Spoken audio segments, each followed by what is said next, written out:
Hay un tipo de silencio que no es paz, es aviso, y yo lo sentí en cuanto crucé el portón oxidado del rancho que, en teoría, ahora era mío. Nadie salió a saludar. Ningún vecino se acercó a dar la bienvenida. Solo miradas rápidas desde lejos, como si yo hubiera cometido un error por el simple hecho de llegar. Y entonces pasó lo primero que me heló la sangre. Mi caballo, Brasa, que había viajado conmigo sin quejarse, se plantó frente al pozo viejo. Y no quiso moverse. No fue curiosidad. Fue obsesión. Como si el animal oyera algo que yo no podía escuchar. Ese pozo estaba muerto, decían. Seco desde hacía años. Un agujero inútil en medio de la tierra, con un brocal agrietado y una cuerda podrida colgando como un recuerdo. Pero Brasa lo miraba como si ahí abajo hubiera vida, o como si ahí abajo hubiera algo que no quería ser encontrado. Y cuando intenté tirar de la rienda, el caballo se resistió con una fuerza que nunca le había visto. No para huir, para quedarse. Ahí supe que esto no era solo una herencia. Era una trampa con mi nombre. Y te voy a hacer una pregunta directa, porque quiero leerte en los comentarios. Si un caballo cavara sin parar en un mismo punto, justo al lado de un pozo seco, ¿tú pensarías en instinto o en advertencia? Escríbelo, instinto o advertencia. Pero escucha esto. El pueblo entero decía que ese rancho estaba maldito, que mi tío murió demasiado rápido, demasiado solo, demasiado conveniente, que cualquiera que intentara levantar esa tierra terminaba con deudas, accidentes o desaparecía del mapa social. Yo no creía en maldiciones, hasta que vi cómo se comportaba la gente cuando mencionaba el nombre del rancho, como si el simple sonido pudiera llamar a alguien, y ese alguien todavía no había aparecido, pero ya estaba cerca. Ahora, antes de seguir, una cosa rápida. Si te gustan historias donde una sola pista destapa una red de mentiras, dale like, suscríbete y comenta de qué país me estás viendo, porque te prometo algo claro y urgente. En esta historia, lo que Brasa encontró bajo esa tierra no era un tesoro, era una prueba. Y esa prueba iba a poner a varios hombres armados frente a mi puerta. Esa noche, mientras descargaba las cosas, noté más señales. Huellas frescas cerca del camino, aunque yo había llegado hacía apenas unas horas. Un alambre nuevo en una cerca vieja, como si alguien hubiera arreglado algo hoy mismo. Y lo peor, el pozo tenía marcas recientes en el borde, como golpes suaves, repetidos, como si alguien hubiera intentado romper una costra endurecida de barro. ¿Quién tocaría un pozo seco? ¿Para qué? Brasa, mientras tanto, empezó a rascar la tierra con la pata, una y otra vez, levantando polvo y piedritas con paciencia brutal.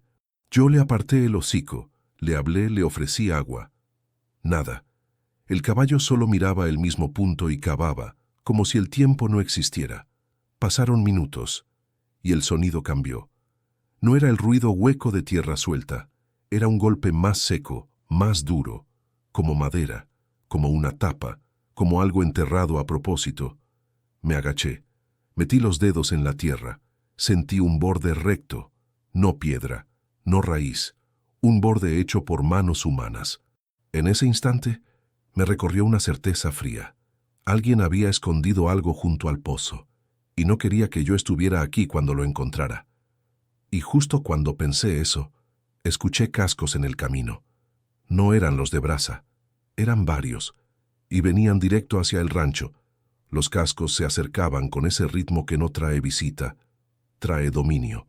Primero los oí como un murmullo sobre la tierra dura, luego como golpes claros, sincronizados, y finalmente como una presencia que ocupaba el aire. Brasa dejó de cavar por primera vez en horas y levantó la cabeza con las orejas rígidas, como si reconociera el peligro antes que yo, y en ese segundo entendí algo brutal. Si mi caballo había insistido tanto en ese punto, no era solo por curiosidad, era porque el tiempo se estaba acabando. Me quedé quieto, con los dedos todavía hundidos en la tierra húmeda, sintiendo ese borde recto enterrado bajo el polvo.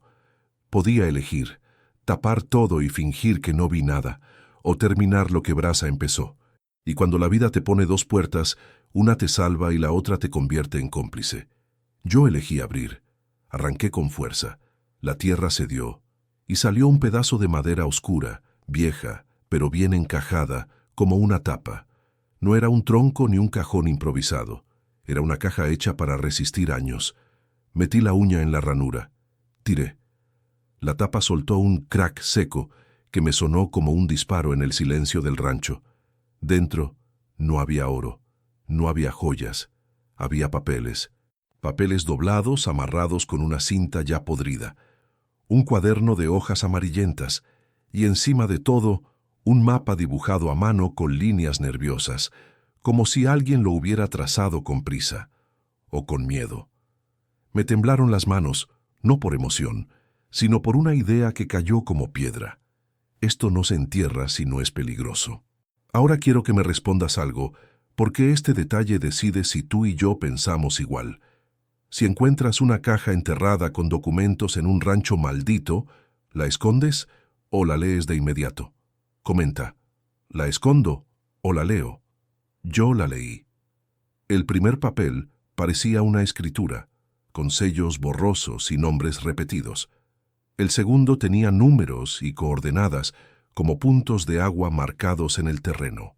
El tercero era una carta incompleta, y ahí apareció por primera vez el nombre que hizo que mi estómago se cerrara. Barrera.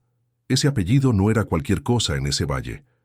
Yo lo había escuchado el mismo día en el pueblo, en voz baja, como quien menciona al dueño del aire. Y cuando volví a mirar el camino, los caballos ya estaban a menos de 100 metros. No tuve tiempo de ordenar las hojas. Las metí como pude en la caja, la abracé contra el pecho y retrocedí un paso. Brasa bufó, como si quisiera empujarme hacia la casa. Y entonces los vi. 3 hombres a caballo, sin apuro, con sombreros bajos y ojos que no saludan. En el centro venía uno distinto, no por la ropa, sino por la calma. Ese tipo de calma que solo tiene quien está acostumbrado a que el mundo se acomode a su voluntad. Se detuvieron frente al rancho como si ya fueran dueños. El hombre del centro no preguntó mi nombre, no preguntó cómo llegué, no preguntó si necesitaba algo. Me miró como se mira una cerca nueva, calculando cuánto tarda en caer.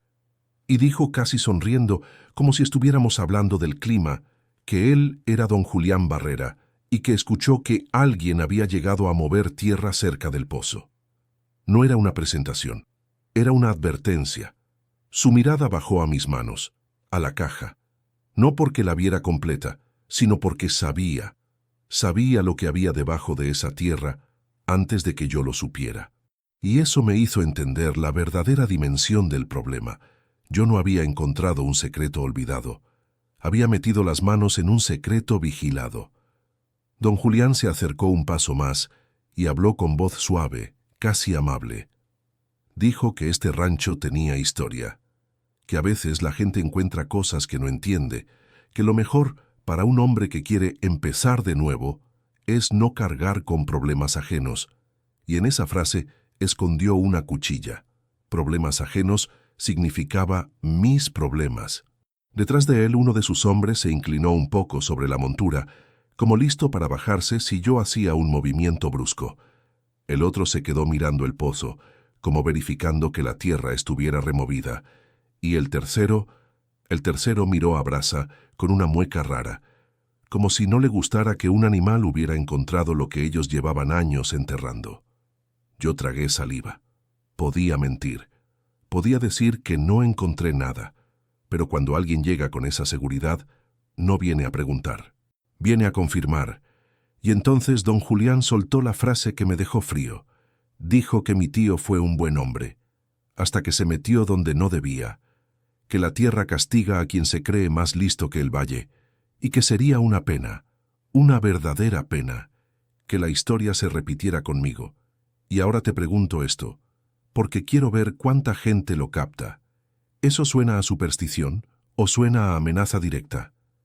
Escribe, superstición o amenaza. Yo apreté la caja contra el cuerpo y por primera vez sentí que el rancho no era grande, no era libre, era una isla. Don Julián giró la cabeza hacia sus hombres y dijo algo que me heló, que tal vez yo necesitaba ayuda para ordenar lo que había encontrado. En ese instante Brasa golpeó el suelo con fuerza, levantando polvo, y dio un paso al frente. No atacó, pero se puso entre ellos y yo como si entendiera la escena mejor que cualquier humano. Y en ese mismo momento, desde el camino lateral, se oyó una voz firme cortando el aire como un látigo.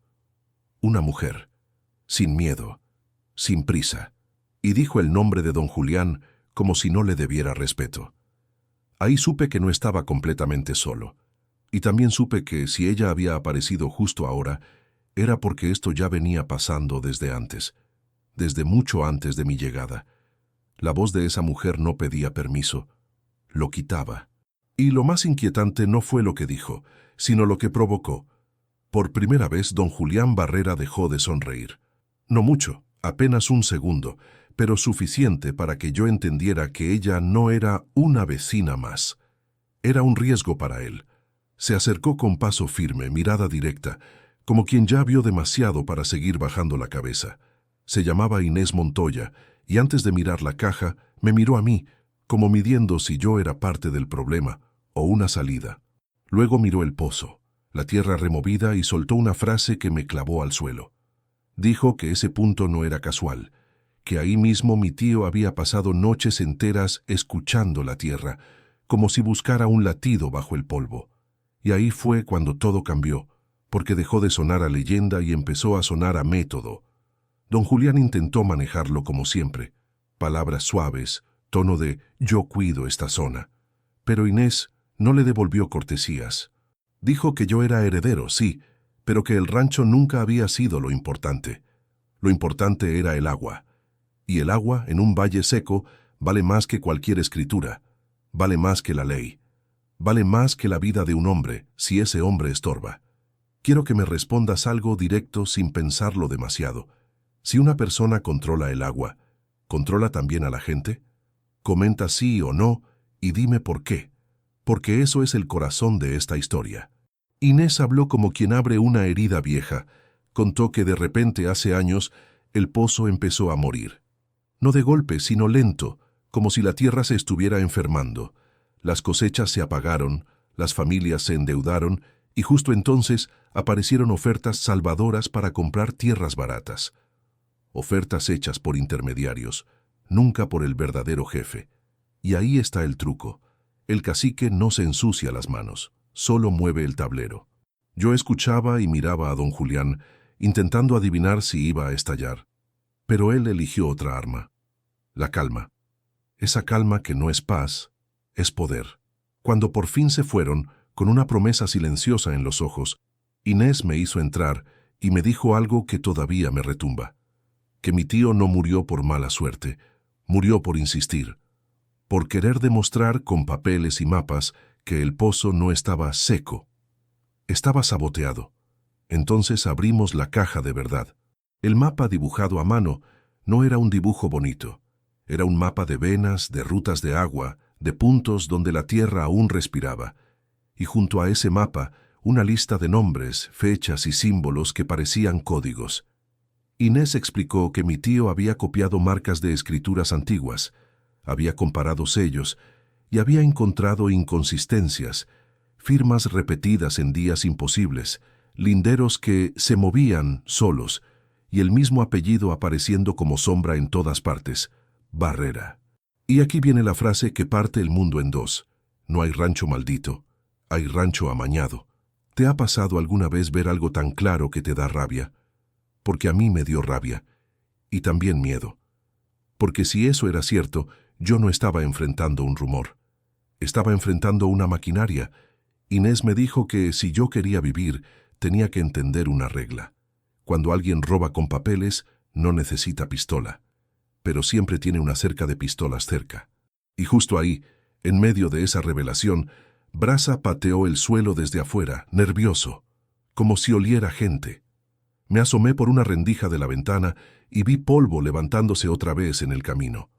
No eran 3 caballos esta vez, eran más, mucho más. Ahora dime tú en comentarios, si fueras yo con esa caja en las manos, ¿la esconderías en el rancho o saldrías esa misma noche a buscar a la ley? Escribe la escondo o busco la ley. Quiero ver cuánta gente piensa con la cabeza y cuánta con el instinto. Inés apretó la mandíbula y dijo que ya no había tiempo para dudas, que don Julián no venía a hablar, venía a recuperar lo que mi tío enterró y a borrar al nuevo heredero si era necesario, y antes de que yo pudiera responder, me mostró una trampilla vieja en el suelo, cubierta por una alfombra gastada, un acceso al sótano, una salida que no aparece en ningún plano moderno.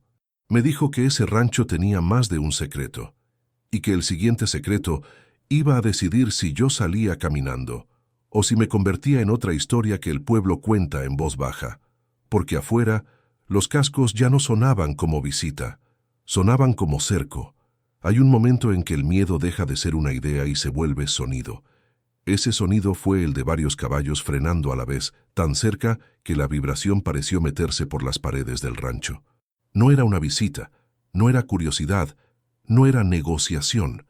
Era gente rodeándote para que entiendas una sola cosa. Aquí mandan ellos.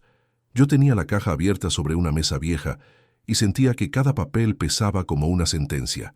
Inés, en cambio, se movía con una calma extraña, la calma de quien ya sobrevivió a amenazas parecidas. Mientras yo pensaba en esconderlo todo bajo el suelo, ella pensaba en algo más peligroso, sacar la verdad del rancho antes de que el rancho se convirtiera en tumba. Brasa empezó a resoplar afuera, golpeando la tierra, y ese detalle me atravesó. Los animales no inventan miedo. Si Brasa estaba así, era porque lo que venía no traía buenas intenciones. Y te pregunto esto, porque define quién se salva en historias como esta.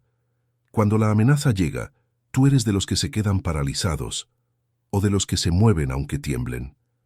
Escribe en comentarios, ¿me paralizo o me muevo?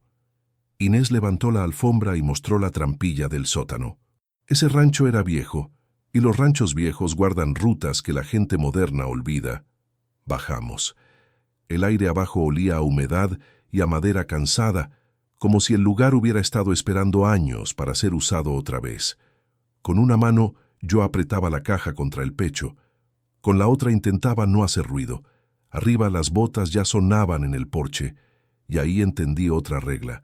Cuando alguien entra sin tocar, no viene a hablar, viene a decidir por ti. El corazón me golpeaba tan fuerte que pensé que lo escucharían. Inés me hizo un gesto para que respirara lento, como si la respiración fuera un arma. Me indicó un pasadizo estrecho que salía hacia la parte trasera del terreno. Un túnel corto, de esos que se hacen para guardar provisiones, o para huir cuando la ley no alcanza. Entonces vino lo peor, el olor. No era solo polvo, era humo. Alguien estaba prendiendo fuego a algo afuera, quizás pasto seco, quizás la bodega, quizás el mismo porche. Y ahí se me reveló su plan real. Si el rancho ardía, ardían los papeles, ardía la historia, ardía la prueba. Lo que no se puede negar, se quema. Brasa relinchó con fuerza, un grito largo, y después escuché caos. Cascos golpeando, hombres insultando, un golpe metálico, como si alguien hubiera chocado contra un poste o se hubiera caído. Mi caballo no estaba asustado, estaba estorbando, estaba rompiendo su orden. Y ahora otra pregunta, para que me digas la verdad. Si tuvieras una sola prueba capaz de hundir a un poderoso, ¿la protegerías aunque eso te cueste el rancho entero? Comenta sí o no, sin justificarte demasiado. En ese instante, Inés soltó una información que me heló por dentro. Ella no solo sabía del pozo, también tenía copias de algunas cosas, escondidas lejos, en manos de alguien que no le debía favores a Barrera. Eso me dio un segundo de aire, pero también una urgencia brutal. La caja original seguía siendo la pieza que ellos querían recuperar esa noche, porque en esa caja estaba el mapa completo, el hilo que unía todo. Subimos un poco por el túnel, casi arrastrándonos. Afuera el fuego crecía y la luz naranja bailaba contra las paredes como si el rancho estuviera vivo y sufriendo. Sentí el calor en la cara. Sentí ceniza en la lengua. Y justo cuando pensé que íbamos a salir por la parte de atrás, oí un sonido seco, demasiado cerca. El clic de un arma siendo preparada. No lo vi, pero lo supe. Nos estaban esperando. Y ahí la historia se volvió una elección en segundos: correr con la caja y exponernos, o soltarla y vivir con la vergüenza de haber entregado la verdad. Entonces, en medio del humo y los cascos, apareció un ruido distinto en el camino, un ruido que no sonaba a rancho, ni a pandilla, ni a amenaza. Sonaba a autoridad llegando tarde, o justo a tiempo. Ese ruido no era solo un caballo más, era un ritmo ordenado, seguro, como cuando alguien avanza sin pedir permiso porque trae un respaldo detrás. Y entonces lo oí, una voz firme dando órdenes, corta, sin dudas, como quien está acostumbrado a que lo obedezcan. No venía a negociar con don Julián, venía a poner límite. La gente de Barrera se quedó inmóvil un instante, como si el aire cambiara de dueño. Y cuando salimos por detrás, con la garganta raspada por el humo, vi algo que me devolvió el pulso. Un hombre con estrella en el pecho, montado y acompañado por dos más. Tomás Leiva, alguacil territorial. No un policía del pueblo que le teme al cacique. Uno de los que responden a una autoridad más grande y por eso más difícil de comprar. Quiero hacerte una pregunta directa, porque aquí se separa la esperanza del cinismo. ¿Tú crees que la justicia llega o solo llega cuando alguien se atreve a empujarla? Responde en comentarios: ¿llega o hay que empujarla? Tomás no gritó, no necesitó. Dijo que bajaran las armas y que nadie se moviera. Y lo impactante fue ver a los hombres de don Julián dudar, mirar a su jefe, esperar una señal, porque esa duda era el primer quiebre del miedo. El miedo siempre se sostiene en una mentira, que nadie se atreverá a enfrentarlo. Don Julián intentó el truco clásico: sonreír, hablar de malentendidos, decir que era un asunto privado, un problema entre vecinos. Pero Tomás no compró la historia. Pidió nombres, pidió motivos, pidió ver el origen del fuego. Y cuando don Julián no pudo responder sin enredarse, Tomás hizo lo que la ley hace cuando no se vende. Avanzó. Yo apreté la caja como si fuera un corazón prestado. Inés me apretó el hombro como diciéndome: ahora es cuando se habla. Y en ese momento supe una verdad dura. No basta con encontrar una prueba. Hay que tener el valor de ponerla sobre la mesa cuando todos te piden que la vuelvas a enterrar. Tomás abrió la caja con guantes, como si supiera que el papel también puede matar. Revisó el mapa, las escrituras, los sellos repetidos. Tomó nota de los nombres. Y fue ahí cuando vi el cambio en su rostro. Esa expresión de quien ya no ve un pleito, sino una red. Luego miró a don Julián, sin rabia, sin drama, y soltó una frase que sonó como sentencia. Dijo que eso ya no era un asunto del Valle. Era un asunto de falsificación, coerción y sabotaje de recursos, palabras frías, pero con un filo que corta imperios pequeños. Don Julián quiso hablar, quiso usar su última arma, el miedo personal, ese tipo de miedo que te susurra: yo siempre vuelvo. Pero Tomás le puso las esposas igual, y cuando un hombre como Barrera siente metal en las muñecas por primera vez, el mundo se reordena. Ahora dime tú, porque esto es clave, ¿qué te daría más satisfacción como espectador? ¿Que lo arresten o que lo veas suplicando? Comenta arresto o súplica. Te leo. Pero aquí no termina, porque el verdadero final no estaba en las esposas, estaba en el pozo. Cuando amaneció, el fuego ya era ceniza. El rancho seguía en pie, golpeado, pero vivo. Tomás dejó a un hombre cuidando el terreno y pidió que se revisara el pozo y el área marcada en el mapa. Llegaron herramientas, se cavó con cuidado y apareció algo que no era fantasía, una obstrucción colocada con intención, una mezcla endurecida, restos de material y barro compactado donde no debía haberlo. Alguien había enfermedado el pozo. A propósito, y entonces, como si la tierra hubiera estado aguantando la respiración por años, el pozo soltó un hilo de agua. Primero, tímido, luego más claro, luego, como un regreso, un sonido que no se olvida, agua golpeando piedra, agua reclamando su lugar. Inés se quedó mirando en silencio. Yo también, porque ese instante cerraba la gran mentira. El rancho no estaba maldito, estaba manipulado. Y lo más cruel es que, cuando te roban con técnica, te hacen creer que fue culpa de la suerte. Aquí va una frase de impacto para que te la lleves. No te destruyen con balas, te destruyen con papeles y silencio. Con los días llegaron más testimonios, gente que por años no habló, gente que no vio nada porque ver era peligroso. Las tierras empezaron a regresar a sus dueños, las escrituras falsas se cayeron como cartas mojadas, y el apellido Barrera dejó de sonar como dueño del valle para sonar como advertencia. Y yo, parado frente al pozo que por fin respiraba, entendí qué heredé realmente. No solo tierra. Heredé una decisión, la decisión de no aceptar una mentira cómoda. Y ahora te dejo con una última pregunta, la más importante, porque quiero que este video sea conversación, no monólogo. ¿Crees que hay lugares malditos de verdad? ¿O casi siempre hay alguien ganando con esa maldición? Escríbelo en comentarios. Y si quieres que traiga otra historia donde un secreto enterrado cambia todo, dime una palabra. Pozo.